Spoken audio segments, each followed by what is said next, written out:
नमस्कार, मी सायली। आज आपण जाणून घेणार आहोत कशिश चौधरी यांच्याबद्दल, ज्या पाकिस्तानातील बलुचिस्तानमध्ये पहिल्यांदाच हिंदू अल्पसंख्याक समुदायातील महिला सहाय्यक आयुक्त म्हणून नियुक्त झाल्या आहेत। कशिश चौधरी 25 वर्षांच्या आहेत आणि त्या बलुचिस्तानच्या चागाई जिल्ह्यातील नौशकी या छोट्या शहरातील रहिवासी आहेत। 3 वर्षांच्या कठोर तयारीनंतर दररोज 8 तास अभ्यास करून त्यांनी बलुचिस्तान पब्लिक सर्व्हिस कमिशनची परीक्षा उत्तीर्ण केली आहे।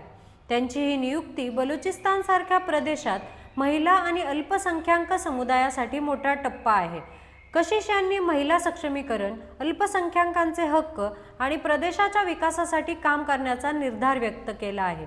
अलीकडेच त्यांनी बलुचिस्तानचे मुख्यमंत्री सरफराज भुट्टी यांचीही भेट घेतली, ज्यांनी त्यांच्या यशाचे कौतुक केले आणि त्यांना राष्ट्रीय आणि बलुचिस्तानसाठी अभिमानाचा विषय म्हटला आहे। कशिश यांचे वडील गिरधारी लाल, जे एक व्यापारी आहेत, त्यांनी देखील त्यांच्या मुलीच्या मेहनतीचा आणि यशाचा अभिमान व्यक्त केला आहे। कशिश चौधरी पाकिस्तानातील अल्पसंख्याक महिला क्षेत्रातील एक प्रेरणादायी उदाहरण आहेत, ज्या पारंपरिक पुरुषप्रधान क्षेत्रांमध्ये आपले स्थान निर्माण करताना दिसत आहेत।